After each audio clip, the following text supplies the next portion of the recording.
সাজপাৰযোৰ পিন্ধি আগবাঢ়িলোঁ মই মন্দিৰলৈ বুলি। মানে গৈ আছোঁ মন্দিৰলৈ কিয় সকলোৱে নিশ্চয় গম পাইছেই, যিহেতু মহাপ্ৰভু নামতি দলৰ ব্যৱস্থাপনাত 14 বাৰ্ষিক নাম সামৰণি অনুষ্ঠান আজি অনুষ্ঠিত কৰা হৈছে।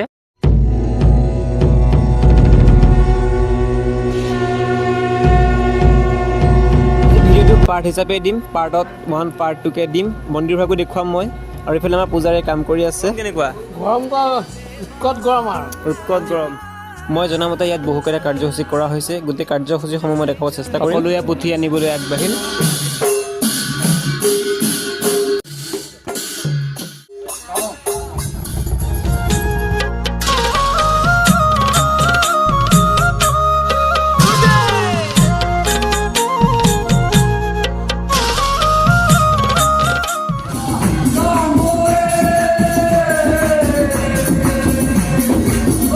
পাৰ্ট 2 ইয়াৰ পিছৰখিনি দেখুৱাই আছোঁ, তেতিয়ালৈকে